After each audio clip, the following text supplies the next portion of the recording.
隊長、隊長。なんだ、惑星プラントの件はもう終わったんじゃねえのか。僕だけが生き残ったんです。仲間たちは全滅されました。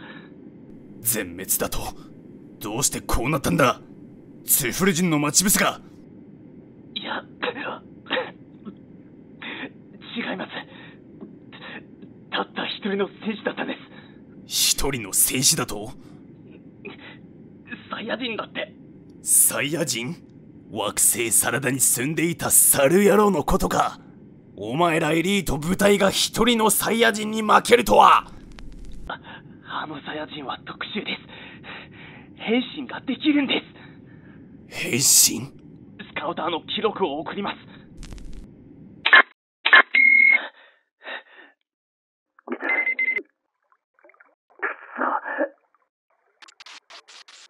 何者だってね。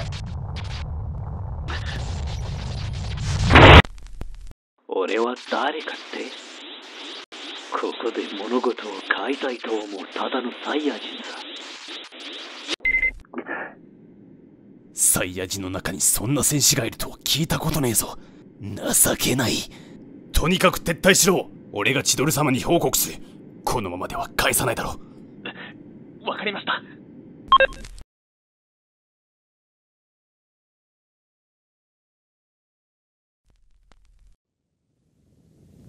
これで全てが変わる。この俺の運命、カカロットの運命、そして貴様の運命も。まさかスーパーサイヤ人。これで最後だ。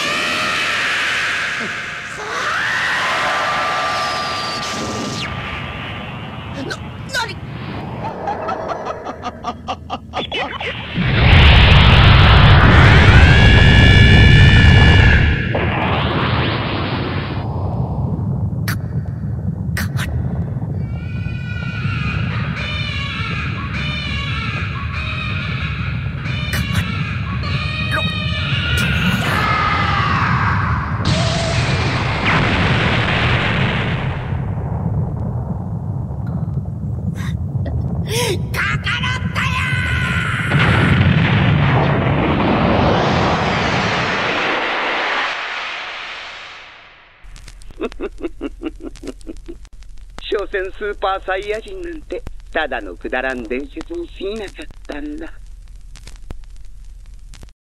Si Freezer a décidé de détruire la planète Vegeta, c'est pour deux principales raisons. La première est que Beerus, le dieu de la destruction, lui a commandé de le faire. Ne supportant pas le caractère sauvage et rustre des Saiyans, en particulier celui du roi Vegeta, il a donné à Freezer la permission de les anéantir. Cependant, le commandement de Beerus n'aura qu'accéléré cette destruction, car Freezer avait déjà l'intention de se débarrasser du peuple Saiyan dès lors que son père, le roi Cold, lui a cédé le pouvoir. La raison étant que Freezer redoutait l'apparition d'un guerrier provenant d'une légende millénaire au sein de ce peuple, le Super Saiyan. En effet, la légende raconte qu'il y a plus d'un millénaire, avant même que les Saiyans ne s'installent sur la planète Vegeta, un guerrier aux capacités extraordinaires est apparu au sein du peuple Saiyan. Il est dit qu'il a su dépasser les limites qu'aucun autre guerrier n'avait jamais pu franchir, le plaçant en tout point au sommet de sa race. L'histoire rapportera qu'un Super Saiyan de ce type ferait son apparition tous les 1000 ans. Cependant, même si Freezer semblait prendre cette menace très au sérieux, on a pu constater que les Saiyans, et même Vegeta qui en fait mention pour la première fois sur Namek, ne voyaient le Super Saiyan que comme une vieille légende à laquelle il ne portait pas plus d'importance que cela. Mais c'est lorsque Vegeta ressentira la force et les capacités de Goku sur Namek que cette légende reviendra à son esprit, lui qui voyait devant lui à ce moment un guerrier Saiyan qui avait largement dépassé le niveau normal d'un Saiyan, et même son niveau à lui, le niveau d'un guerrier d'élite, le niveau d'un prince. Et à la vue de cette puissance dont faisait montre le Saiyan, il est intéressant de relever qu'aussi bien Vegeta que Ginyu ont eu la même réaction en la constatant. En effet, tous les deux ont directement lié la force de Goku à ce moment à celle du Super Saiyan, tant son niveau semblait anormal pour un guerrier issu de ce peuple. Mais par la suite et de la même manière, face à la clémence dont Son Goku a fait preuve à l'égard de ses ennemis, aussi bien Vegeta que Ginyu arriveront à la conclusion que Goku ne pouvait pas être un Super Saiyan à ce moment, car il était beaucoup trop pur, sous-entendant donc que le Super Saiyan dont parlait la légende devait être selon eux un guerrier assoiffé de combat, féroce et impitoyable.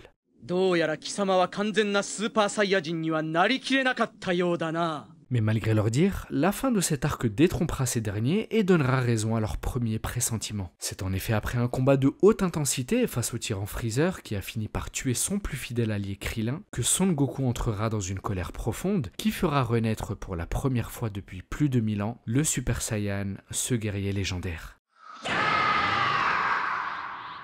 À ce moment et sous cet état, Son Goku venait de multiplier sa puissance par 50, comme l'évoquent les encyclopédies et les guides liés à l'histoire Daizenshu 7 et Super Exciting Guide. C'est à cet instant qu'on constate que le Super Saiyan, qui a été évoqué à maintes reprises dans cet arc, est en réalité une transformation physique du peuple Saiyan, puisque la chevelure noire, caractéristique de ce peuple, devient dorée et les yeux du guerrier deviennent bleus. Sa musculature augmente au même titre que son aura qui devient alors elle aussi dorée. Et on peut noter que ces changements physiques ne semblaient pas être connus ni par Vegeta ni par Freezer, qui s'étonne de voir cette évolution, lui qui pensait sûrement que le singe géant ou Ozaru était la seule mutation des Saiyans. Mais au-delà du changement physique, l'une des premières caractéristiques perceptibles de ce Super Saiyan et qui nous frappe d'emblée lorsque Goku l'éveille, est que cette transformation change totalement le comportement du Saiyan et marque une rupture franche avec l'ancien Goku qu'on avait connu. C'est pourquoi pour la première fois de l'histoire, Son Goku utilisera un langage très familier, notamment envers son fils Gohan, qu'il engueulera également pour la première fois en lui ordonnant de s'en aller de la planète avant qu'il ne perde le contrôle de son esprit, chose invraisemblable pour un être habituellement si pur.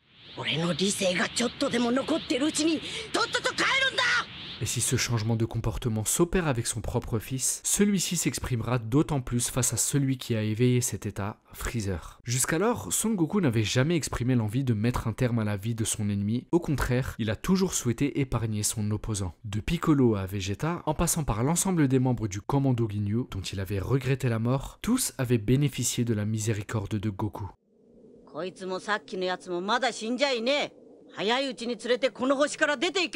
Mais sous ce Super Saiyan, Goku exprimera clairement sa volonté d'exterminer Freezer, il lui dit d'ailleurs qu'il ne l'épargnera pas, même si celui-ci l'implorait. Son Goku ira même jusqu'à offrir un châtiment plus grand que la mort à Freezer, lorsqu'après l'avoir totalement dominé, il décide de lui-même d'arrêter le combat, car il jugeait inutile de poursuivre plus longtemps ce massacre. Empli d'une bonne dose de mépris, il ordonnera à Freezer de quitter la planète et de vivre dans la peur, en gardant à l'esprit pour le reste de sa vie le tourment d'avoir été vaincu par un vulgaire Saiyan. Goku ne souhaitait alors nullement donner une seconde chance à Freezer, il ne jugeait simplement plus ce combat intéressant, à l'image d'un prédateur qui ne trouverait plus d'intérêt de se jouer de sa proie beaucoup plus faible et qu'il laisserait donc s'en aller. C'est pourquoi à cet instant, les paroles de Ginyu et Vegeta, décrivant le Super Saiyan comme un guerrier assoiffé de combat et sans pitié, prennent alors tout leur sens. Du moins en partie, car malgré ce changement drastique de comportement sous cet état, la bonté de Goku finira quand même par prendre le dessus. C'est pourquoi il décidera finalement d'épargner Freezer et de lui donner cette seconde chance.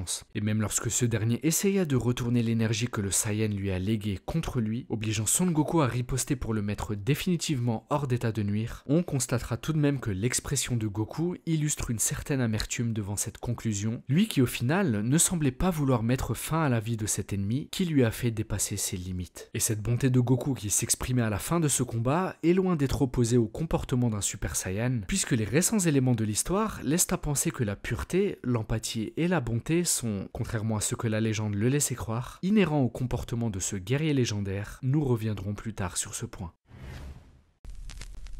ここに来てサイヤ人たちはスーパーサイヤ人なるものに変異する技を身につけたようで。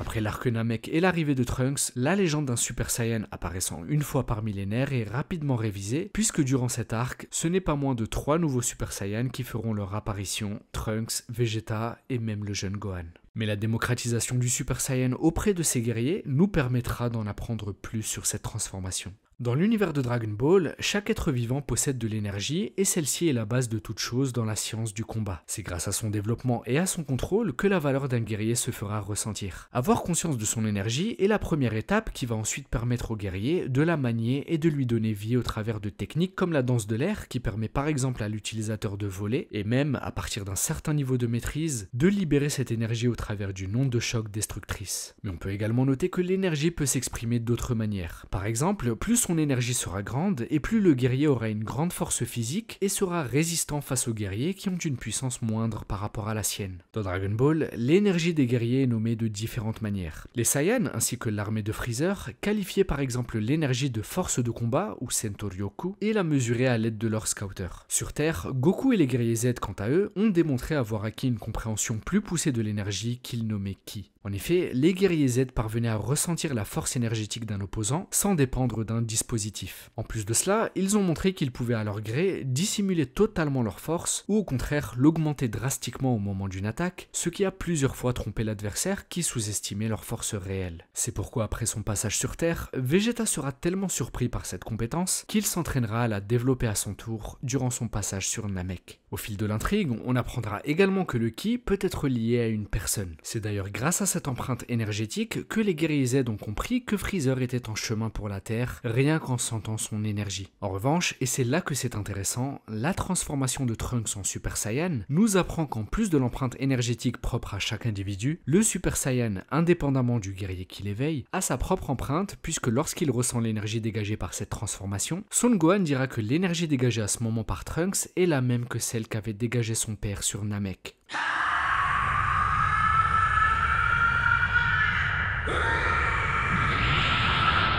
お父さんだ。え、何？あの時のお父さんと同じ木だ。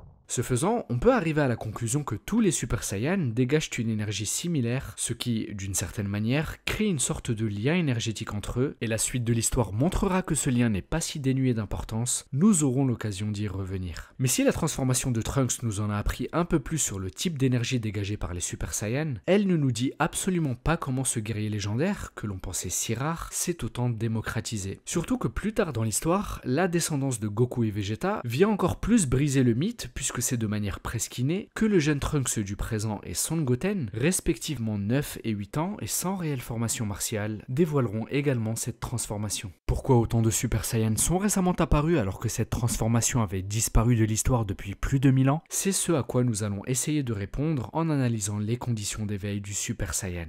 Lorsque Goku a éveillé le Super Saiyan sur Namek, Freezer, ébranlé par cette puissance et cette résistance qu'il a instantanément acquise, lui demandera qui il est réellement. À cela, Son Goku répondra qu'il n'est rien d'autre qu'un Saiyan venu de la Terre pour l'exterminer. Mais ce qui est intéressant, c'est que Son Goku complétera sa description en disant qu'il est habituellement doté d'un esprit calme, paisible, mais que la colère a éveillé en lui quelqu'un d'autre, le guerrier qui est compté par la légende, le Super Saiyan. 俺は地球から貴様を倒すためにやってきたサイヤ人。穏やかな心を持ちながら激しい怒りによって目覚めた伝説の戦士。スーパーサイヤ人孫悟空だ。 Ces deux éléments contraires que sont la pureté ainsi que la colère semblaient donc déjà donner un indice quant aux conditions nécessaires permettant à un guerrier de se transformer en Super Saiyan. Et justement, lorsque Vegeta à son tour a dévoilé cette transformation, il a bien stipulé qu'elle s'est éveillée après qu'il ait été en colère face à lui-même, face aux limites de sa force qu'il a constatées durant l'entraînement auquel il s'est soumis. La colère, l'une des deux conditions de cette hypothèse, était donc confirmée. Cependant, contrairement à Goku ou encore Trunks, Vegeta n'avait pas un cœur pur, d'où l'incompréhension de Krillin qui pensait que quelqu'un comme Vegeta n'aurait jamais pu atteindre le Super Saiyan. Vegeta lui répondra alors en disant qu'il était bien pur dans ses sentiments, mais purement maléfique.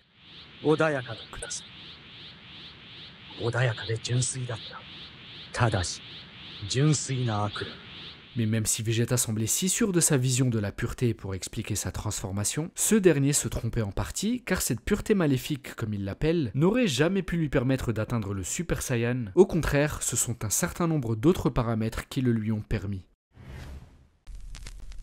驚いたな。スーパーサイヤ人になった僕とそっくりだ。Dans le Psycho Jump de janvier 2018, Akira Toriyama lui-même vient nous expliquer plus en détail le processus qui amène à la transformation en Super Saiyan, et cela passe par la compréhension même de la race Saiyan et de son fonctionnement. Et à ce titre, il est dit qu'à la naissance, les Saiyans ne sont pas tous destinés au combat. Par exemple, les bébés Saiyans qui naissent avec une faible force de combat sont destinés à suivre deux voies. Soit ils suivront la filière intellectuelle qui fera d'eux les ingénieurs et les scientifiques du royaume, soit ils seront envoyés en tant que bébés infiltrés dans des planètes lointaines, dans le but de les coloniser lorsqu'ils seront plus grands. Il est d'ailleurs dit que ces bébés ont un faible taux de survie et sont comme qui dirait sacrifiés par le royaume. D'ailleurs, Badak a expliqué que c'est sûrement le destin qui attendait son fils Kakaroto, c'est pourquoi il a pris les devants en l'envoyant lui-même sur une planète qu'il avait sélectionnée, une planète paisible où son fils aurait de plus grandes chances de survie, la planète Terre. À ce stade, on peut déjà comprendre qu'une grande partie de ce peuple n'atteindra jamais le Super Saiyan, simplement car tous les Saiyans ne deviennent pas tous des combattants, alors que le Super Saiyan est bien une transformation que seul un guerrier ayant dépassé les limites de puissance de sa race peut atteindre. Quant aux bébés Saiyans qui naissent avec une force de combat élevée, ils seront considérés comme des aspirants combattants et suivront donc une filière martiale. Et parmi eux, ceux qui auront le plus grand potentiel seront même intégrés à un programme d'entraînement spécial visant à augmenter encore plus leur force de combat pour faire d'eux les guerriers d'élite du royaume. Vegeta par exemple fait partie de ce programme et c'est pourquoi il considère que si quelqu'un était le plus à même de devenir un Super Saiyan aujourd'hui, c'était bien lui, le prince des Saiyans, l'élite parmi les élites de son peuple. Cependant, malgré leur potentiel au combat et leur entraînement, même ces Saiyans combattants ne sont pas forcément amenés à atteindre le Super Saiyan, et d'ailleurs aucun Saiyan issu de ces programmes ne l'a atteint depuis plus de 1000 ans. Et la raison de cette disparition tire son origine dans le fonctionnement de l'organisme des Saiyans, car pour libérer la transformation du Super Saiyan, il est nécessaire que le corps du guerrier sécrète et contienne suffisamment de ce qu'on appelle des cellules S, qui sont les cellules qui, arrivées à une certaine quantité, vont opérer un changement dans le corps du Saiyan, changement qui va modifier son apparence tout en décuplant sa force, tel est le Super Saiyan.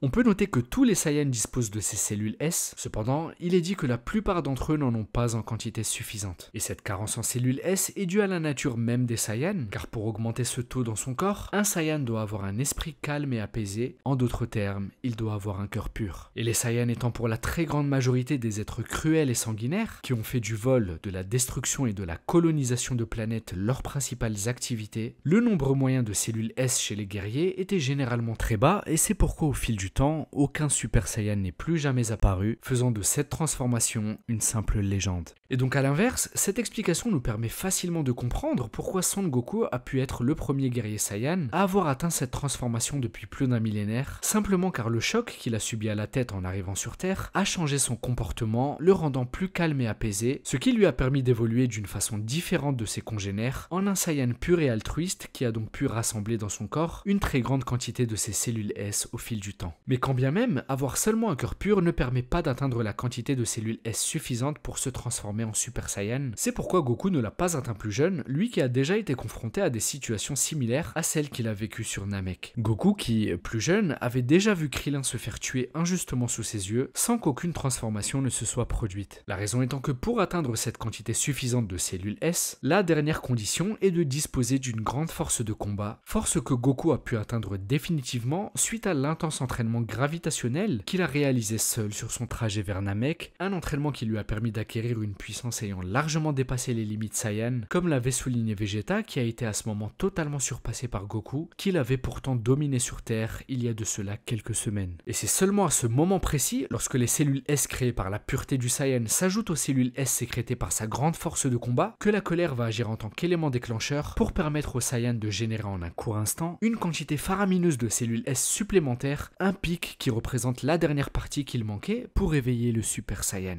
Et c'est pourquoi avec cette explication, on comprend que Vegeta n'aurait pas pu générer la quantité suffisante de cellules S avec cette pureté maléfique, puisque l'auteur lui-même avance qu'il est nécessaire de disposer d'un esprit paisible et pur. Cependant, on peut supposer que Vegeta ait pu générer la quantité restante de cellules S grâce à la famille qu'il s'est créée durant cette ellipse et à qui il tient, comme on a pu le voir dans cet arc avec la relation qu'il a eue avec son fils, mais aussi en vivant vivant simplement sur Terre, une planète à l'environnement doux et où il n'a pas été menacé, comme sur les planètes rudes et hostiles qu'il a côtoyées durant toute sa vie. En effet, l'environnement dans lequel évolue le Saiyan a de l'importance, car il est dit que si les enfants de Goku et Vegeta, en particulier Goten et Trunks, ont pu atteindre le Super Saiyan beaucoup plus facilement, c'est parce que d'une part ils ont hérité de la grande quantité de cellules S de leur père qui en disposait de beaucoup avant leur naissance, mais aussi parce qu'en vivant en temps de paix sur Terre, où l'environnement est paisible, ils ont pu évoluer sereinement et développer eux-mêmes suffisamment de cellules S très rapidement pour se transformer. On peut donc supposer que ces deux enfants, qui passaient déjà leur journée à s'entraîner, n'ont pas eu besoin de se mettre dans une intense colère pour déclencher le boost de cellules S, boost qui a été nécessaire à Goku et Vegeta pour se transformer. De la même manière, les Saiyans de l'univers 6, dont le cœur est naturellement pur et dont la planète est paisible, feront montre d'une facilité similaire pour s'éveiller aux Super Saiyans, eux qui disposaient donc de la quantité de cellules S qui faisait défaut aux Saiyans de la planète Vegeta. Et au-delà de Goten et Trunks, cet héritage de cellules S a également bénéficié à Gohan, qui a depuis toujours montré en lui un énorme potentiel. Potentiel qui l'a conduit à éveiller le Super Saiyan très vite, après un entraînement sérieux dans la salle de l'esprit et du temps, alors qu'il n'avait que 9 ans lorsqu'il y est entré. Quant à Mirai Trunks, il a également éveillé le Super Saiyan très jeune, aux alentours de 13 ans. Cependant, il l'a éveillé bien plus tard que son homologue du présent. La raison étant sûrement qu'à la vue du contexte dans lequel il a grandi, à savoir un monde détruit par les cyborgs où les ressources se font rares et où il n'a pas pu s'entraîner de façon optimale, il n'a tout simplement pas eu le cadre environnant adéquat afin de développer sa force de combat et de naturellement générer assez de cellules S. Il aura donc fallu que Son Gohan intervienne pour le former dans un premier temps, Son Gohan qui, de sa mort, sera ensuite le déclencheur de la colère de Trunks qui lui a apporté ce boost de cellules S qui a permis sa transformation. Vous l'aurez donc compris, ces révélations de la part de l'auteur nous montrent que le Super Saiyan est au final la résultante d'une réaction chimique dans le corps des Saiyans, réaction chimique facilitée par un esprit pur et un environnement paisible. Il est également intéressant de souligner qu'une fois le Super Saiyan libéré, celui-ci continuera d'avoir un impact sur le fonctionnement général du corps et des cellules des Saiyans, car en faisant circuler beaucoup plus intensément l'énergie dans tout son corps, le rendant de ce fait plus fort, plus endurant et plus rapide, c'est l'ensemble du métabolisme du guerrier qui, de manière générale, va être accéléré par le Super Saiyan. Et ce phénomène peut, dans certains cas, être à double tranchant, car si un élément néfaste se trouve dans le corps du guerrier, le Super Saiyan va également accélérer son action dans tout son corps. C'est pourquoi alors que Son Goku commençait à présenter de faibles symptômes liés au virus qui attaquait son cœur, celui-ci a vu les effets de sa maladie amplifiés dès lors qu'il s'est transformé en Super Saiyan au début de son combat contre C-19.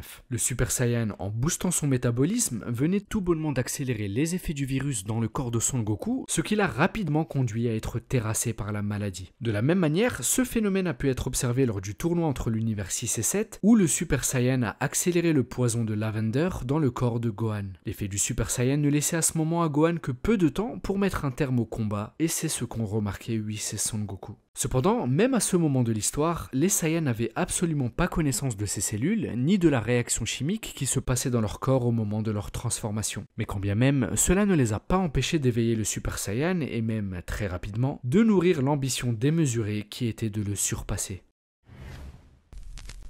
Ah, Super Saiyajin no ue o mezasou to omou n da.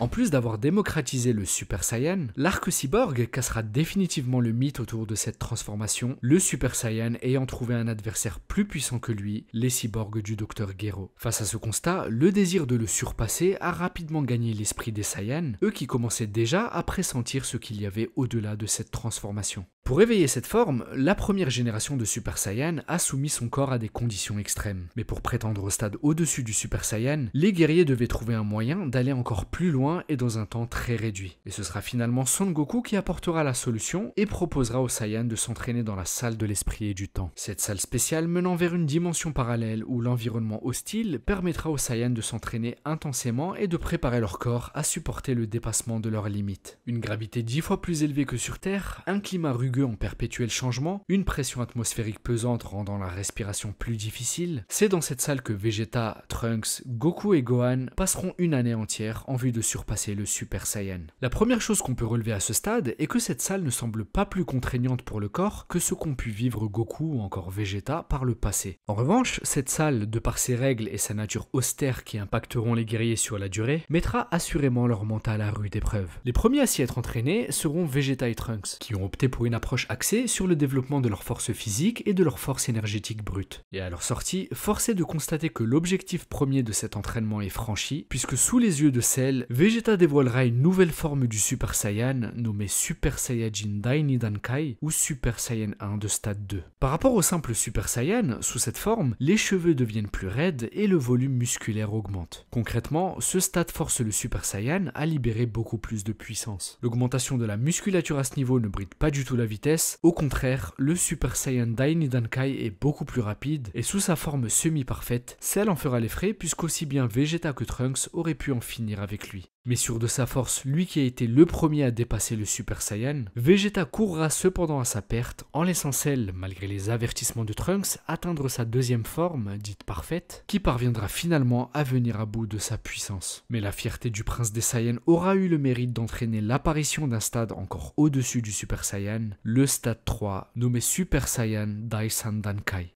Et ce qui marque d'emblée avec cette nouvelle forme, c'est qu'elle nous donne l'impression d'assister à la forme la plus violente et la plus bestiale du Super Saiyan. Du simple élastique brisé qui annonce que rien ne peut entraver cette forme, aux yeux totalement révulsés de Trunks qui suppose une perte de raison et de contrôle dont il faisait preuve jusque maintenant. On assiste alors à une aura du Super Saiyan pour la première fois de l'histoire électrifiée, signe de la violence de cette transformation. Sous cette forme, la puissance du Super Saiyan est poussée dans ses retranchements. Il acquiert une force destructrice modélisée par l'augmentation considérable de la masse musculaire. Lorsqu'il l'a atteinte, Cell reconnaît même qu'à ce moment, Trunks avait atteint une puissance plus grande que la sienne. Pourtant, cette forme, aussi puissante soit-elle, se révélera rapidement être inutile dans un tel combat. Car en effet, le contre-coup de cette puissance est que le Saiyan perd grandement en vitesse. L'augmentation de sa musculature le rend plus lourd et moins agile, c'est pourquoi arrivé à un certain point du combat, Trunks ne parviendra même plus à toucher Cell. Et ce gain de puissance forcée fera également diminuer très vite l'énergie du Saiyan. Acte final qui scellera le destin de cette transformation, Cell démontrera même à Trunks que n'importe qui pouvait forcer son corps à libérer une telle force, mais qu'une telle action serait improductive puisque inutilisable en combat. Lui qui pensait à ce moment avoir surpassé son père, le jeune et inexpérimenté Saiyan se rend compte qu'il n'en était rien. Vegeta avait simplement compris que le Super Saiyan Dai Sandankai n'avait aucun intérêt contre un ennemi de la trempe de Cell. Et dans la salle de l'esprit et du temps, Son Goku ne laissera pas son fils faire une telle erreur et lui en fera ainsi la démonstration.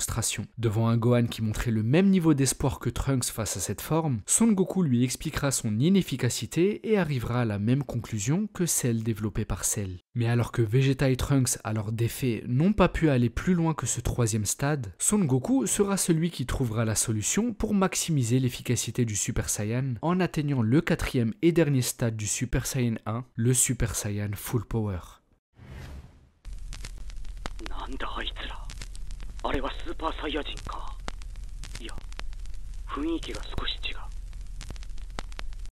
De tous les Saiyans, Son Goku est celui qui a le plus d'expérience sur le Super Saiyan. L'ayant atteint il y a maintenant 4 ans sur Namek, il a naturellement pu recueillir plus de connaissances sur cette transformation par rapport à un Vegeta qu'il a atteint que très récemment ou un Trunks encore très jeune et beaucoup trop inexpérimenté. C'est pourquoi en plus d'avoir apporté la solution de l'entraînement dans la salle de l'esprit et du temps, Son Goku continuera d'être le guide des Saiyans dans l'évolution de leur force en leur montrant la façon de maîtriser parfaitement le stade du Super Saiyan. En effet, Son Goku a remarqué que le Super Saiyan avait pour effet néfaste de rendre le guerrier émotionnellement instable. En d'autres termes, le Super Saiyan rend naturellement le Saiyan plus violent voire plus primitif, l'empêchant de garder les idées claires et d'utiliser son énergie de manière plus réfléchie et stratégique. D'ailleurs, aussi bien Trunks que Vegeta ont subi cet effet négatif sur leurs émotions. En effet, depuis l'éveil du Super Saiyan, l'instinct combatif de Vegeta s'est plus que jamais éveillé et la rage qu'il contenait lui a souvent fait manquer de discernement, lui qui était si sûr de sa transformation qu'il ne parvenait même plus à voir que l'ennemi qui était en face de lui était largement plus fort. De la même manière que Trunks qui, sous le coup de la rage, a très mal géré son énergie et ne remarquait même pas qu'elle baissait énormément durant son combat, lui qui a eu recours à cette forme inefficace du Super Saiyan. C'est pourquoi pour supprimer cette instabilité émotionnelle, Son Goku devait trouver le moyen de s'habituer au Super Saiyan pour qu'il n'ait plus d'impact sur lui. Et pour ce faire, il aura l'idée de maintenir sa transformation même au repos, même s'il ne combat pas.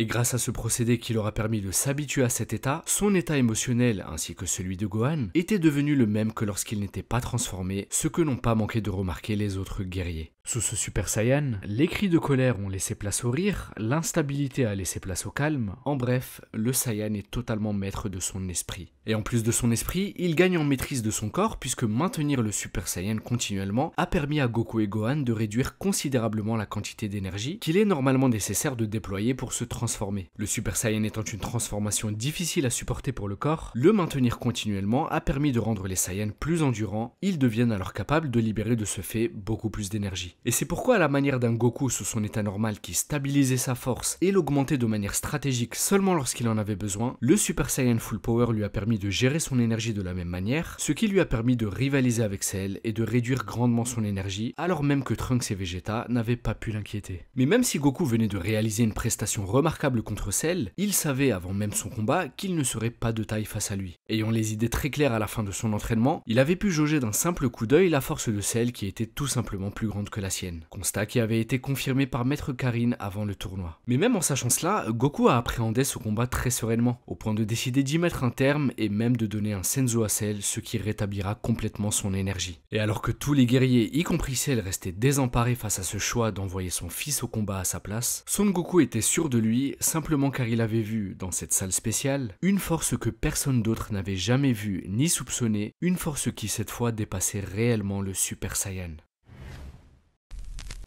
やっぱオラを超えちまったな。あの時からずっとスーパーサイヤ人の壁を越えてたんだ。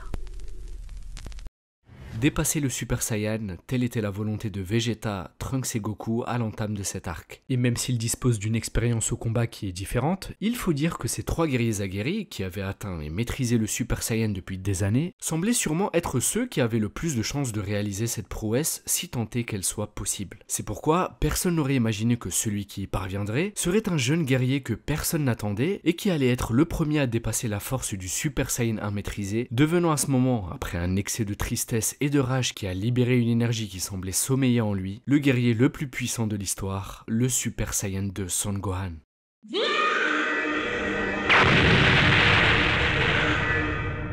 En ce qui concerne sa force, sous ce Super Saiyan 2, Son Gohan vient alors de multiplier sa force par 2 en un instant, comme nous en informe le Super Exciting Guide qui place le Super Saiyan 2 comme 2 fois plus fort que le Super Saiyan 1. Et contrairement au stade 3 du Super Saiyan, cette augmentation considérable de sa force n'a eu aucun effet négatif sur la vitesse du guerrier, au contraire, le Super Saiyan 2 le rend plus rapide, comme le souligne d'ailleurs Trunks, lui qui réalisait à ce moment ce vers quoi il aurait dû chercher à tendre. Au niveau de son apparence, le Super Saiyan 2 est sûrement la transformation la plus dure des Saiyans au regard de son allure qui semble constamment sous tension. Les cheveux s'érissent davantage et le guerrier dégage une aura chargée en électricité. Mais ce qui est le plus intéressant à relever, c'est que le Super Saiyan 2 semble faire ressurgir les instincts primitifs des Saiyans assoiffés de combat. L'expression et le regard du Saiyan changent littéralement et son comportement est plus colérique. Que ce soit Gohan lors du Cell Game mais également Vegeta et Goku lors de l'arc Buu qui atteindront également le Super Saiyan 2 par la suite, tous partagent le même regard dur sous cette transformation. Et cette particularité est d'autant plus paradoxale lorsque l'on sait que pour atteindre le Super Saiyan 2, il faut évidemment maîtriser parfaitement le Super Saiyan 1. Et pour le maîtriser, nous avons vu que Goku et Gohan ont cherché à maintenir leur transformation afin justement de se débarrasser de la colère et de l'instabilité qu'ils avaient sous le Super Saiyan 1. Et bien avec ce Super Saiyan 2, la colère voire la cruauté du Saiyan s'exprimera plus que jamais puisque même un personnage aussi pur que Son Gohan finira par céder à ses pulsions en faisant durer le combat face à Cell pour le seul plaisir de le faire souffrir davantage. Le désir de détruire était alors tellement fort que Gohan oubliera même aussitôt la tristesse qu'il a ressentie face à la mort de son père et se délectait déjà de revoir Cell car il voulait le détruire de ses mains.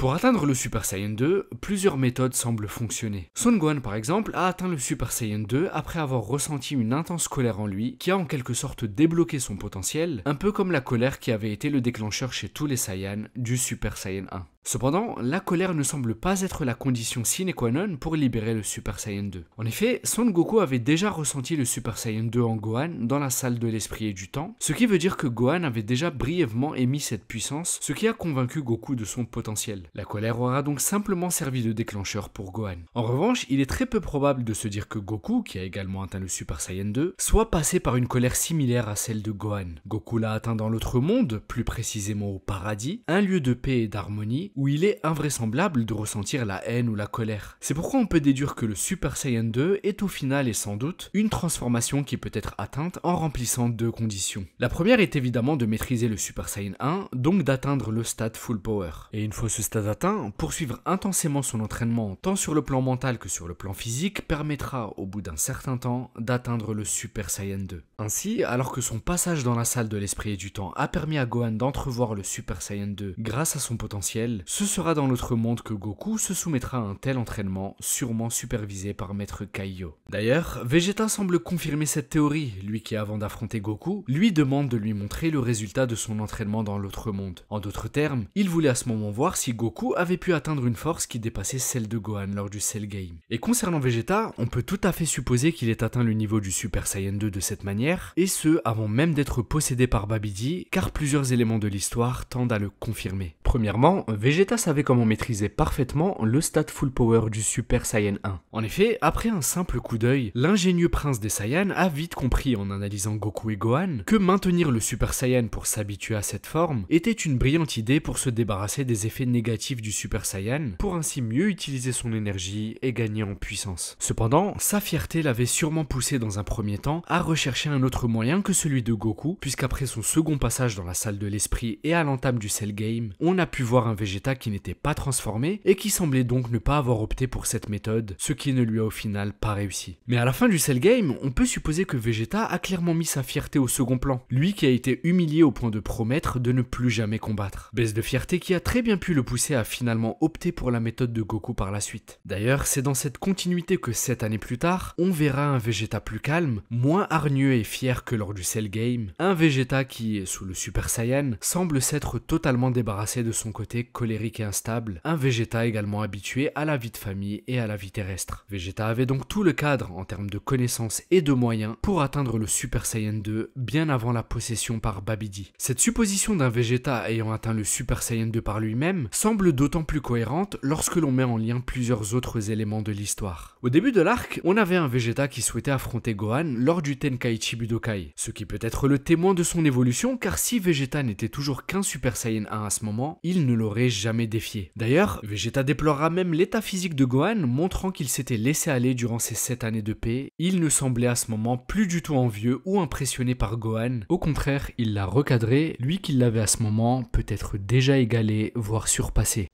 Gohan, 体がなまっているぞ。いくら平和だからといっても訓練はしておけ。 Il faut garder à l'esprit que depuis le Cell Game, Vegeta démontre un certain respect pour Gohan. Impressionné par sa puissance, elle qui le faisait littéralement trembler, il finira même par s'excuser d'avoir été un fardeau pour lui, chose inédite pour le fier prince des Saiyans, qui en viendra même à le soutenir lors de l'affrontement final face à Cell. Vegeta ne respecte que la puissance et il n'a en rien oublié la force de Gohan, qu'il n'aurait donc jamais défié toutes ces années plus tard s'il ne se sentait pas réellement capable de rivaliser. Vegeta a tellement assimilé le niveau de puissance de Gohan lors du Cell Game qu'à l'entame du Tenkaichi Budokai, lorsque Gohan s'est transformé en Super Saiyan 2, il sera celui qui soulignera qu'il s'est affaibli durant ces 7 années. あの野郎。セルをやった頃はまだまだこんなものじゃなかったぞ。平和ボケしてトレーニングをサボってやがったからだ。 Comme si ce qu'il avait ressenti ce jour-là l'a obnubilé depuis toutes ces années au point qu'il en avait toujours une idée très précise. D'ailleurs, lorsque Goku s'est transformé en Super Saiyan 2, Vegeta utilisera une nouvelle fois l'exemple de la force de Gohan lors du Cell Game en tant que comparatif pour jauger la force de son rival à ce moment. さすがだな。あの時のご飯以上のパワーだ。 Et ce comparatif à Gohan que Vegeta fait tout au long de l'arc est particulièrement intéressant car il nous permet de déduire que le Super Saiyan 2, au même titre que le Super Saiyan 1, est une transformation qui permet de libérer différents niveaux de puissance. Et cette déduction est confirmée lorsque Goku dit à Caulifla, qui vient tout juste d'atteindre le Super Saiyan 2 sous ses conseils, que pour prétendre au stade suivant, elle devait apprendre à contrôler et maîtriser pleinement le Super Saiyan 2, au même titre donc que le Super Saiyan 1. Et donc si on essaye de faire une hiérarchisation, on aurait donc le Gohan du Cell Game ayant ayant libéré une puissance qu'on pourrait qualifier de Super Saiyan 2 boostée par la colère. Une colère du même type que celle qui boostera plus tard le Super Saiyan 2 de Vegeta face à Beerus. Ensuite, on aurait le Gohan du Tenkaichi Budokai qui ne s'est pas entraîné depuis 7 années et qui a donc libéré un Super Saiyan 2 qu'on pourrait décrire comme plus modeste, comme un niveau de base du Super Saiyan 2. On peut cependant noter que la perte de puissance de Gohan à ce moment n'est pas forcément très élevée. Gohan reste un Super Saiyan 2 dont la puissance a impressionné Kaioshin et dont l'affaiblissement ne semblait pas choquer Goku qui, plus qu'une perte de puissance, regrettait surtout que son fils avait perdu son instinct et ses réflexes au combat. En effet, Goku sait que son fils tire sa force de sa rage et qu'en se mettant en colère, il retrouverait son potentiel passé et pourrait même le dépasser. 怒れご飯。怒ってセルと戦った時のことを思い出し、持っている全ての力を引き出すんだ。怒れ。そうすればおめえは全世界のどんな奴にも負けねえ。どんな奴にもな。 De la même manière que Vegeta, qui est très lucide, sait que la force que Gohan avait montrée lors du Cell Game pouvait ressurgir à tout moment s'il avait ce boost que lui octroie la colère. 残念ながら平和をいいことに大したトレーニングはしてなかったらしい。今では俺たちの方が力は上だ。もっともこいつの場合、逆上してぶっちぎれるとどうなるかわからんがな。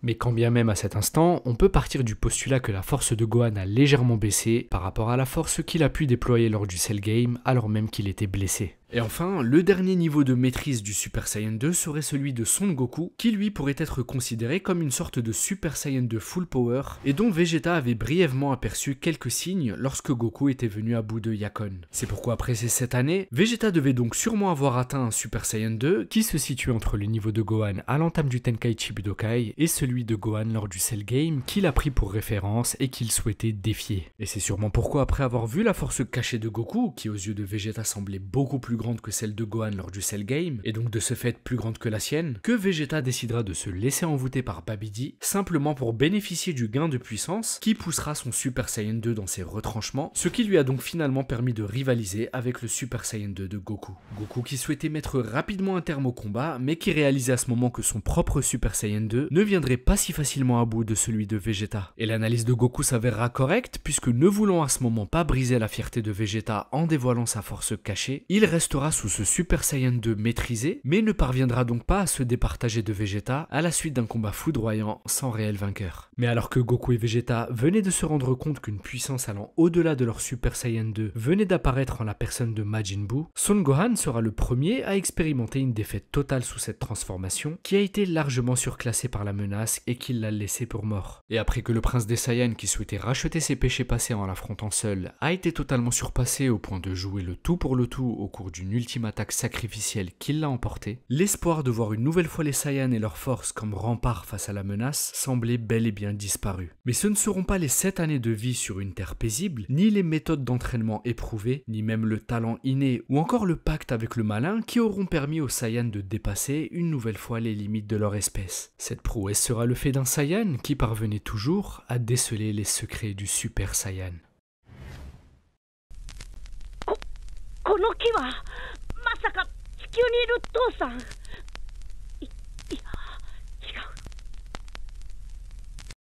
Ce n'est plus un secret, de tous les guerriers Saiyan, Son Goku est celui qui, instinctivement, a la plus grande compréhension des différents stades du Super Saiyan. Et le futur apocalyptique de Trunks en est la preuve. En l'absence de Son Goku, les Saiyans ont au final très peu progressé et ont été limités au Super Saiyan 1. À la différence de Trunks qui, plus tard, a pu atteindre le Super Saiyan 2, mais toujours grâce à l'horizon dessiné par Goku qui a formé et préparé son fils à atteindre ce stade sous les yeux de Trunks. Sachant cela, on peut émettre l'hypothèse que le Super Saiyan 2 que Goku a dévoilé face à Vegeta a été éveillé relativement rapidement après sa mort, lui qui, après avoir vu son fils l'atteindre, savait sans doute comment libérer cette forme à son tour, simplement en rattrapant le potentiel inné d'un Son Gohan en colère par un entraînement rigoureux, continuel et toujours plus intense dans l'autre monde. Et à ce niveau, le cadre était idéal pour Goku, lui qui retrouvait à ce moment Kaiô, son maître qui lui a déjà permis, de par sa méthode d'entraînement, de dépasser ses limites par le passé. C'est pourquoi, contrairement à un Vegeta qui a un annoncé ne plus jamais vouloir se battre suite à sa défaite totale lors du Cell Game, ce qui l'a inévitablement fait prendre encore plus de retard, lui qui n'était à ce moment même pas un Super Saiyan 1 full power,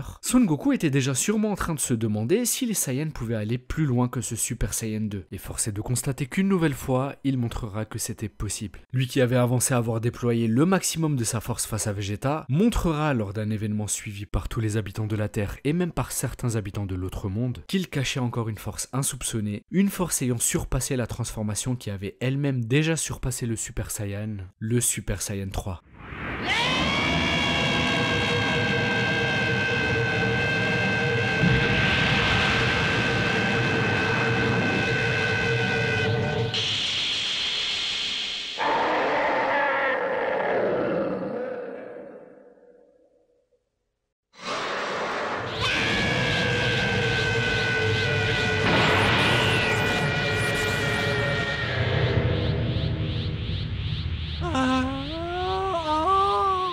Le Super Saiyan 3 est la transformation qui diffère le plus jusque maintenant. La chevelure du Saiyan pousse énormément, ses sourcils disparaissent totalement et une pupille vient assombrir le centre des yeux turquoise du guerrier. De manière globale, cette apparence le rend beaucoup plus bestial et on reconnaît là les traits qui se rapprochent de l'Ozaru, la transformation naturelle des Saiyans. Toujours concernant son apparence, les éclairs de l'aura du Super Saiyan 3 semblent plus présents que sous le Super Saiyan 2, rendant cette transformation encore plus agressive. Cependant, l'intensité de l'aura contraste avec l'expression du Saiyan sous ce stade qui, bien qu'il paraisse plus bestial, semble beaucoup moins colérique et sous tension. Sous cette forme, Son Goku est totalement calme et semble parfaitement contrôler ses émotions. Il ne semble pas avoir la rage inhérente du Super Saiyan 1 non maîtrisée, ni cette expression colérique qu'il avait encore quelques secondes auparavant sous son Super Saiyan 2. Et puisque Son Goku dira à ce moment qu'il n'est pas encore habitué à cette transformation,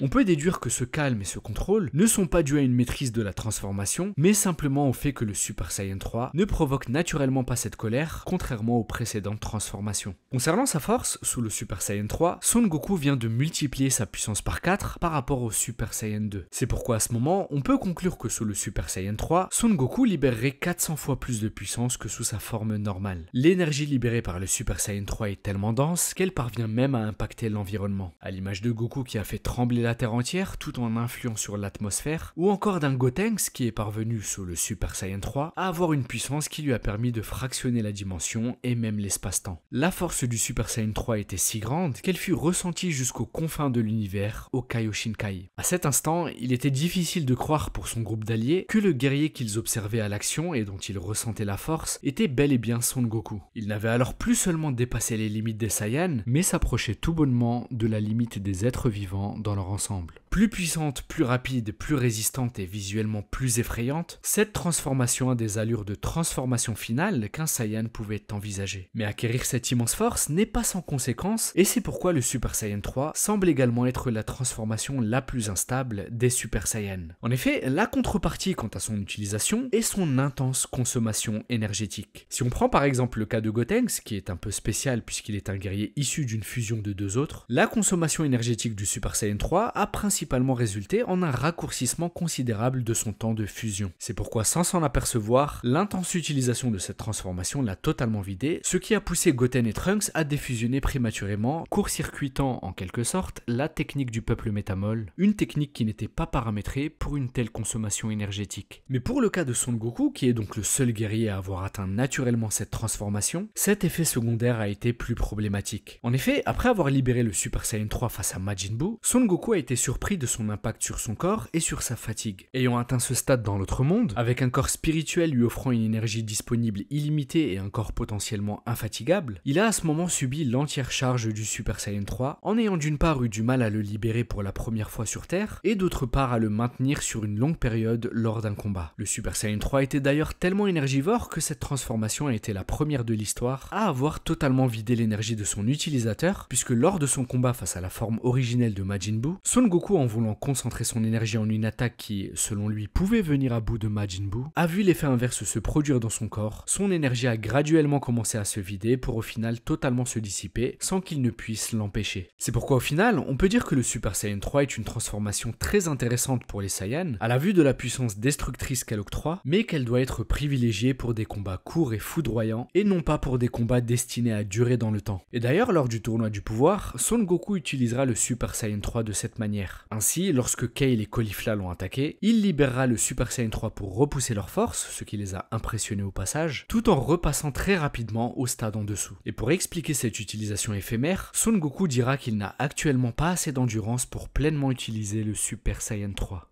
ついつい勢いで3になっちまったけど、この力に耐えられるだけの体力はまだ戻ってねえみてえだ。 Ce qui atteste que même plusieurs années après l'arc Buu, même en l'ayant totalement maîtrisé, le Super Saiyan 3 reste une transformation trop gourmande qu'il peut cependant être amené à libérer sur des phases courtes de combat. Et pour expliquer cette instabilité du Super Saiyan 3, on peut se référer à une interview d'Akira Toriyama en date de 2014 qui nous informe un peu plus sur les transformations des Saiyans. En effet, lorsqu'on lui demande si le Super Saiyan avait un potentiel d'évolution illimité en termes de nouvelles formes, Akira Toriyama répond que non et qu'en réalité, il voit le Super Saiyan 2 ainsi que le Super Saiyan 3 comme de simples power-up, des variations de la forme initiale, celle qu'on appelle Super Saiyan 1. D'ailleurs, il est intéressant de préciser que la première fois que le terme Super Saiyan 2 est utilisé dans l'histoire était lors de l'arc Majin Buu par Son Goku.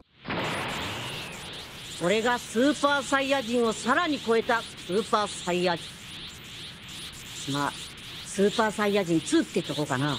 C'est-à-dire que depuis l'arc Cell, et même au début de la saga Buu, cette forme qu'avait atteint Gohan pour la première fois n'était vue ni plus ni moins comme un power-up du Super Saiyan, un stade qui viendrait au-dessus du stade Full Power du Super Saiyan 1, et non forcément comme une transformation à part entière. Et c'est la raison pour laquelle, dans les descriptifs annexes à l'œuvre, il est arrivé que ce Super Saiyan qu'avait atteint Gohan n'était pas nommé Super Saiyan 2, mais Super Saiyajin Dai Godankai, ou Super Saiyan de stade 5, un stade qui viendrait donc après les 4 premiers vus précédemment. Et avec ces révélations, certains éléments de ces transformations deviennent alors plus clairs. Par exemple, l'agressivité de l'aura du Saiyan, avec ses éclairs caractéristiques qui apparaissent à partir du Super Saiyan 2, peuvent être là pour illustrer le fait que c'est une transformation forcée. Le Saiyan aurait donc en quelque sorte poussé le Super Saiyan initial à libérer une force qui va au-delà de sa limite, ce qui lui donne cet aspect de surcharge énergétique, de tension, montrant qu'on assiste là ni plus ni moins qu'à un Super Saiyan power-upé. Et ce phénomène est d'autant plus renforcé avec le Super Saiyan 3, qui donne le sentiment de tellement pousser le Super Saiyan initial dans ses retranchements que très rapidement cette transformation devient contre-productive pour le Saiyan qui ne peut l'utiliser sur de longues périodes. C'est pourquoi Akira Toriyama dira qu'à terme, Son Goku n'utilisera plus le Super Saiyan 2 ni le Super Saiyan 3 au combat car en maîtrisant son état normal ainsi que la forme initiale du Super Saiyan, il utiliserait beaucoup mieux son énergie et serait logiquement plus fort que sous ces deux transformations. Au final, ce que nous dit là l'auteur, c'est qu'il voulait désormais pour ses personnages principaux qu'ils arrêtent de chercher sans cesse à power-upper leur Super Saiyan pour se focaliser sur sa forme initiale, car c'est bien elle qui leur permettrait de libérer le plus de puissance.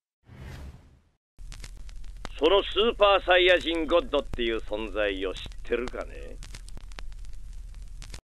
Il y a plus d'un millénaire, un étrange Saiyan au cœur pur, du nom de Yamoshi, s'est révolté et a combattu les Saiyans au cœur sombre de son peuple. Devenant le premier Super Saiyan de l'histoire, sa transformation et son style de combat ont surpris ses congénères. Durant ce combat, la pureté de son groupe et la sienne ont permis à Yamoshi de devenir une divinité parmi les Saiyans, un guerrier sans commune mesure que l'on appelle Super Saiyan God. Mais acculé par le nombre important d'ennemis et avec le peu de Saiyans purs qui avaient survécu, Yamoshi perdit sa force divine et ne redevint qu'un simple Saiyan, il s'épuisa et fut alors vaincu. Après cet affrontement, la planète Vegeta fut de nouveau peuplée par des Saiyans maléfiques et ce pouvoir disparut. Cependant, même si son enveloppe charnelle n'était plus, l'esprit de Yamoshi a continué à errer depuis plus d'un millénaire à la recherche de 6 Saiyans au cœur pur ayant besoin d'un sauveur, le Super Saiyan God. Et durant cette errance, son esprit a influencé le sommeil du Seigneur Beerus, ce qui l'a poussé à rechercher le prochain Super Saiyan God à son réveil. Et de la même façon, il est dit que l'esprit de Yamoshi Yamoshi s'est lié d'amitié avec le doyen Namek, qui a donc inscrit son histoire dans le livre des légendes Namek, ce qui a permis à Shenron de connaître et de divulguer aux Saiyans la façon de faire renaître le Super Saiyan God. Justement, pour faire appel à ce guerrier divin, il stipule donc que si 5 Saiyans au cœur pur joignent leurs mains en faisant converger leur esprit vers un autre Saiyan au cœur pur, ce rituel fera de ce Saiyan une divinité parmi les individus de son peuple, un Super Saiyan God. Le moins que l'on puisse dire, c'est que le Super Saiyan God modifie drastiquement le corps du guerrier qu'il atteint, mais d'une façon non conventionnelle. La musculature s'amoindrit et laisse place à une silhouette élancée, les cheveux du Saiyan gardent leur aspect normal mais deviennent alors totalement rouges, de même que ses yeux. Sous cet état, le Saiyan semble maître de ses émotions et ne semble pas être rempli de colère, comme pour certains précédents stades du Super Saiyan. On peut même aller plus loin en disant que ce stade semble mettre le Saiyan sous un état particulièrement calme, une sorte de plénitude. Mais cette sérénité contraste beaucoup avec l'aura du Super Saiyan God, dont l'aspect évoque des flammes qui jaillissent brutalement du corps du guerrier. Justement, en parlant de son énergie, il est à noter qu'en devenant une divinité, le Saiyan n'émet désormais plus une énergie normale, mais une énergie divine. Son énergie, ou son ki, devient alors indétectable pour le commun des mortels et ne devient perceptible que par d'autres divinités qui partagent la même énergie. On notera que ce ki divin, procuré par le Super Saiyan God, semble également offrir des possibilités plus grandes que le ki classique en termes de maîtrise. En effet, on a pu voir Son Goku faire preuve d'une grande créativité dans ses techniques sous ce stade, à l'image de l'absorption d'énergie qui a permis à Goku de neutraliser l'attaque de Beerus dirigée contre la Terre, mais également la régénération qu'on peut relever et qui lui a permis, grâce au ki divin, de soigner l'une de ses blessures. Et de manière beaucoup plus spectaculaire cette fois, la technique de liaison divine qui lui permet, en envoyant un flux d'énergie entourer son opposant, de totalement le paralyser et de contrôler son corps. Ce qui n'est pas sans nous rappeler la technique qu'avait utilisée Kaioshin lors du Tenkaichi Budokai pour inhiber les mouvements de Gohan.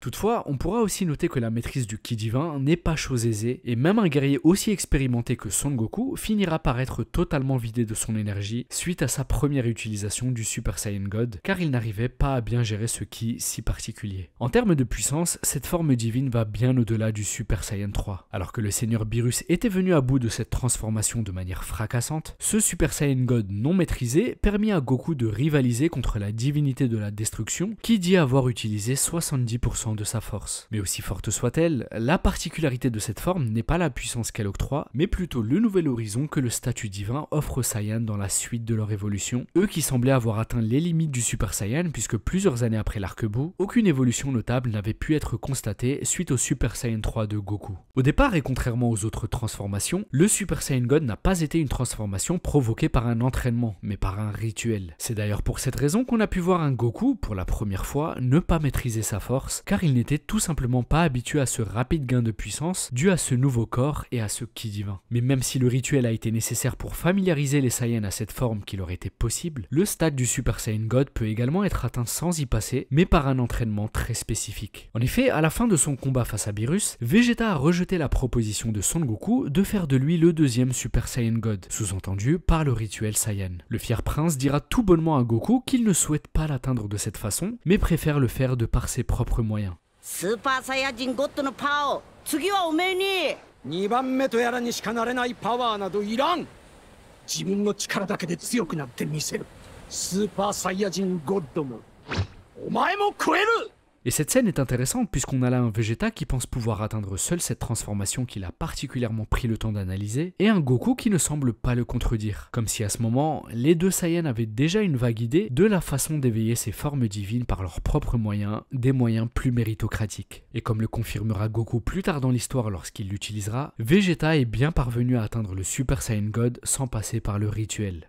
それもオラと違って他のサイヤ人の力借りず自分一人の力でな。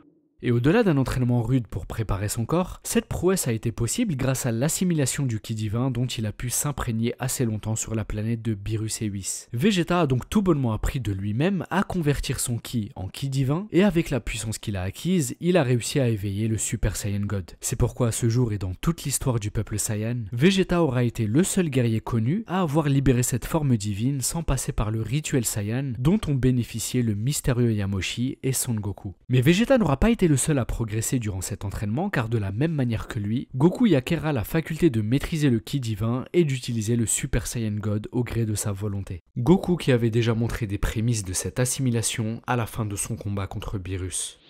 どうやらスーパーサイヤ人ゴッドのパワーは時間切れで消え失せたわけではなかったようだな。パワーは完全に融合して君自身のものになった。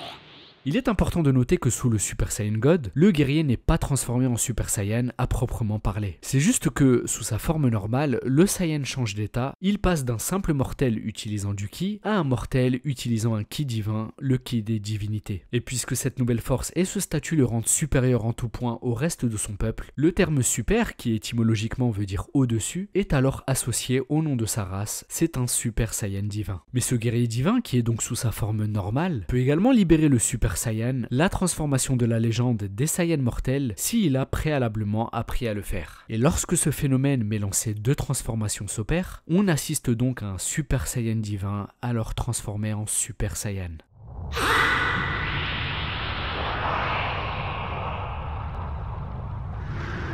Le contraste avec la précédente forme est drastique et une sorte d'inversion visuelle s'opère, puisque le corps svelte laisse place à un corps massif, l'énergie enflammée se transforme en une énergie plus calme mais tout de même si dense qu'elle devient alors totalement opaque, les cheveux auparavant rouges, de même que les yeux à la pupille visible, deviennent totalement bleus. Et cette couleur atypique n'a pas d'autre explication que la réaction naturelle de la forme divine des Saiyans face au Super Saiyan, un peu comme le Super Saiyan aux yeux turquoise et aux cheveux dorés, était la réaction naturelle différenciant le Super Saiyan d'un Saiyan normal. De manière très parallèle, on peut relever que cette forme, qui est nommée Super Saiyan Blue, a un alter ego dans l'histoire qui n'est autre que le Super Saiyan rosé que Black Goku a été en mesure de libérer dès lors que sa puissance a naturellement dépassé celle du Super Saiyan God. Lui qui avait acquis l'enveloppe charnelle d'un Saiyan mais dont l'esprit restait celui d'une divinité naturelle, puisque Zamasu est un Shinjin, un prétendant au poste de Kaioshin. Il bénéficiait déjà du Ki divin, ce qui a permis à sa forme divine du Super Saiyan de naturellement se manifester, mais avec une différence en termes d'apparence. Alors que le Ki divin émanant d'un Saiyan mortel ayant libéré la forme Super Saiyan du Super Saiyan God créera cette teinte bleue, le Ki divin d'un Saiyan qui, par nature, est déjà une divinité, matérialisera une apparence et une aura rosée, mais on assiste là bien à la même transformation. Pour libérer le Super Saiyan sous l'état de Super Saiyan God, il est donc nécessaire que le Saiyan ait préalablement maîtrisé cette forme sous son état de mortel. Goku le dira d'ailleurs à Freezer, contre qui il l'a libéré pour la première fois.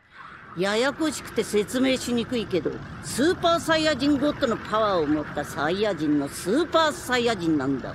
Ce que veut dire Goku, c'est que le Super Saiyan God est une transformation qu'il a acquise, dont on lui a fait bénéficier. Mais cette transformation qu'il montre à Freezer, le Super Saiyan Blue quant à elle, est la résultante d'un tout autre entraînement, de sa propre maîtrise de la forme Super Saiyan combinée au Ki divin. Car s'il est effectif que même un Saiyan lambda peut potentiellement atteindre le Super Saiyan God grâce au rituel notamment, il n'est pas obligatoire qu'il développe les évolutions suivantes qui, elles, ne lui seront accessibles que s'il a déjà, sous sa forme mortelle, surpassé les limites de sa race, atteint la forme légendaire du Super Saiyan qu'il aura su combiner à son nouveau Ki. Cependant, libérer cette transformation légendaire sous l'état de divinité n'est pas si simple. C'est une prouesse que Vegeta et Goku ont pu réaliser après un long entraînement, visant à leur faire parfaitement gérer leur Ki divin. La raison étant que le Super Saiyan Blue consomme une quantité d'énergie faramineuse et encore jamais enregistrée jusque maintenant puisqu'on parle là de Ki divin, ce qui met à rude épreuve le corps mortel des Saiyans. Et c'est ce que Goku confiera à Hit lors de leur confrontation. あれは体力の消耗が激しいから、もっと後にな。 Et c'est également ce que Vegeta confirmera plus tard dans l'histoire, en décrivant la consommation énergétique comme le principal point faible de cette transformation. D'ailleurs, Whis dira également que Goku et Vegeta ne peuvent utiliser cette transformation de façon répétée.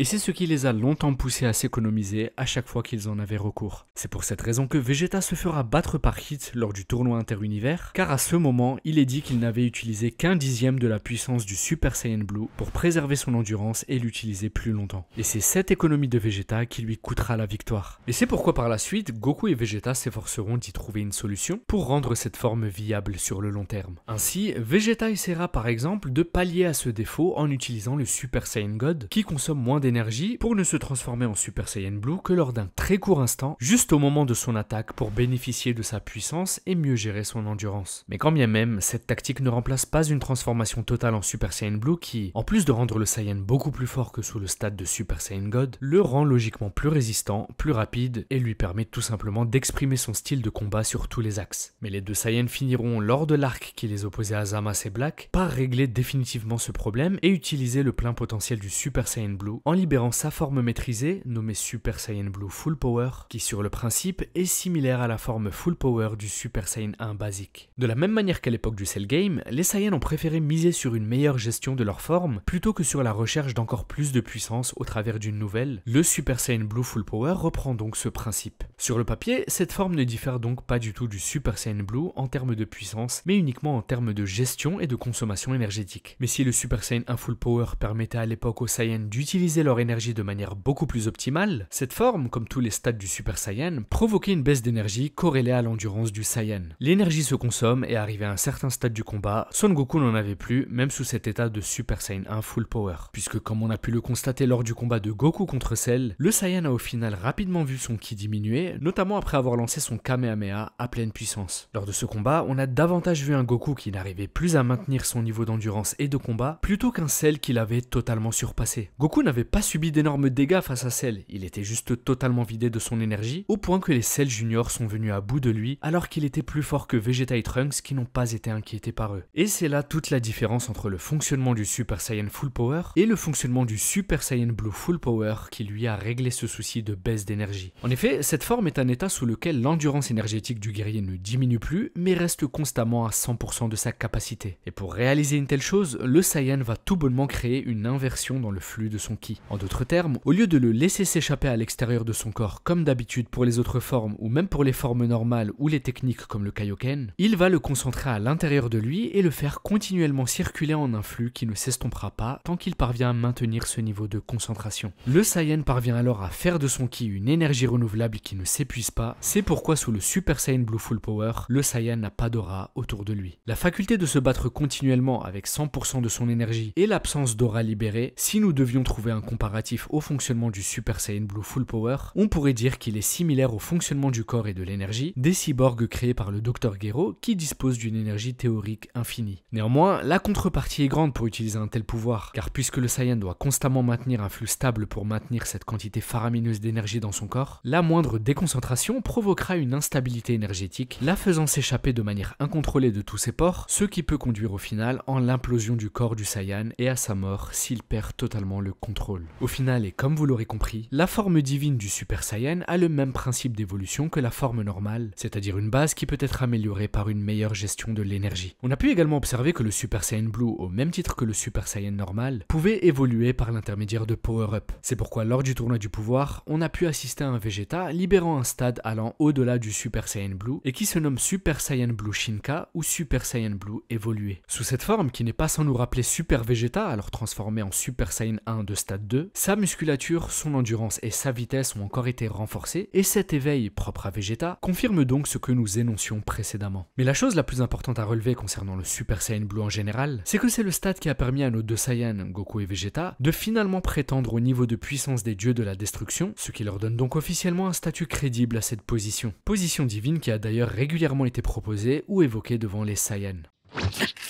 お前の元で修行させてくれ。いいですよ。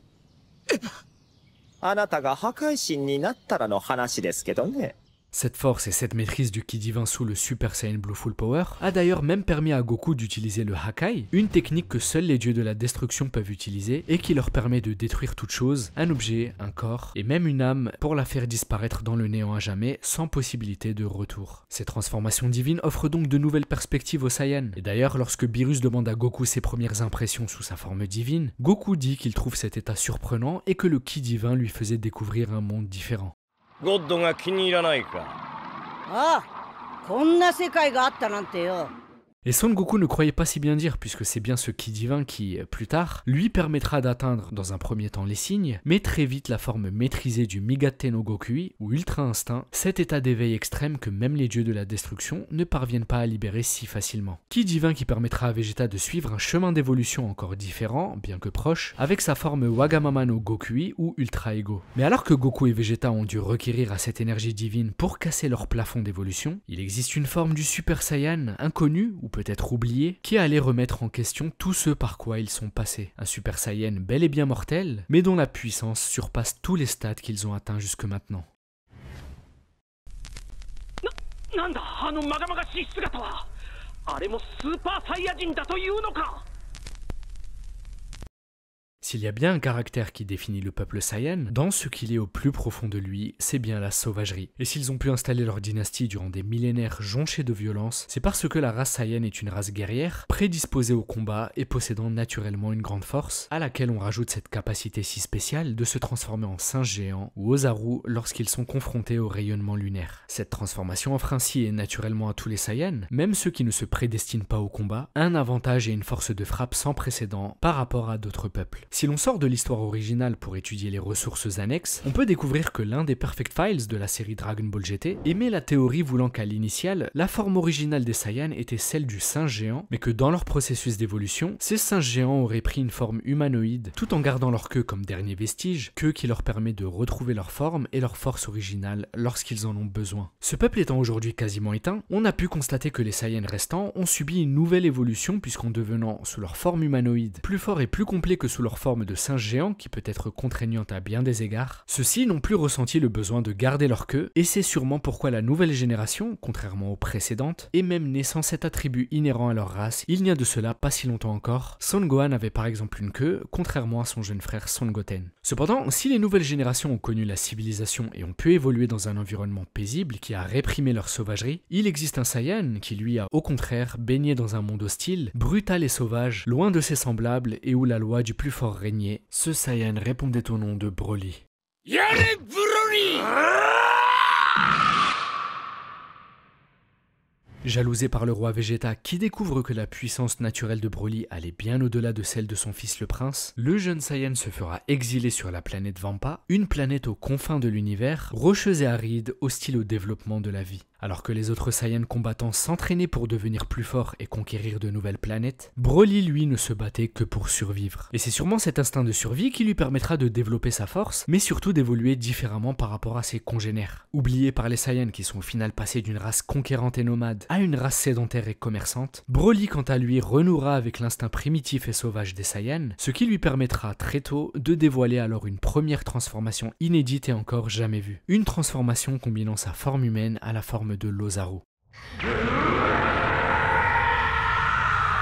Des yeux jaunes, des cheveux hérissés accompagnés d'une force mais surtout d'une rage démesurée, Broly bénéficie alors de la puissance de l'Ozaru tout en gardant sa vitesse et son agilité liées à sa forme humaine. Cette évolution que Broly a subie afin de survivre est ainsi une première dans l'histoire des Saiyans, une évolution enclenchée après que son père Paragus lui ait coupé sa queue pour éviter d'être confronté à la force immense et incontrôlable de son fils transformé en Ozaru. Toutefois, et malgré cette précaution, il est intéressant de noter que de la même manière que lorsqu'il était transformé en singe géant, cet état lui fera perdre tout autant sa raison et le rendra ingérable, comme une bête sauvage qui ne vibre que pour le combat et la destruction. Tandis que les Saiyans que nous connaissons ont appris à évoluer en domptant la puissance et la rage inhérente à leur origine Ozaru, Broly a quant à lui tiré sa force de cette sauvagerie et de cette rage liée à cet état d'Ozaru qu'il a pleinement laissé s'exprimer. Pour éveiller cette forme, il n'y a aucune méthode. Elle est la forme propre de l'évolution de Broly, qu'il a éveillé instinctivement pour survivre dans ce monde hostile, pour survivre alors qu'on essayait de brider son pouvoir. À ce jour, aucun autre Saiyan doté d'un tel potentiel à la naissance n'a suivi une telle évolution permettant de libérer une forme similaire. En ce qui concerne sa force ou cette transformation qu'on pourrait qualifier d'hybride, on a pu observer un Broly qui s'adaptait à la force de son adversaire et dont la puissance augmentait au fur et à mesure que le combat avançait. Il a affronté seul Goku et Vegeta qui ont alterné entre le Super Saiyan conventionnel et même le Super Saiyan God, stade qu'il a totalement surclassé. Broly montre alors clairement qu'il est un être à part, un Saiyan sans commune mesure. Néanmoins, et même s'il donne l'impression que sa force est sans limite, la forme bestiale de Broly finira par la rencontrer, puisque sous son Super Saiyan Blue, Son Goku finira par le dominer, et c'est ce que Paragus affirmera à Freezer. Mais c'est à ce moment que celui qui a décimé la race Saiyan s'est rappelé que la rage viscérale pouvait déclencher le Super Saiyan, cette transformation qu'il redoutait tant. Freezer fera alors montre de toute sa sournoiserie en tuant le père de Broly, ce qui le plongea dans une colère irréversible. Une colère qui permit à Broly, sous les yeux d'un Son Goku médusé, d'atteindre comme eux le Super Saiyan et grâce à la même méthode.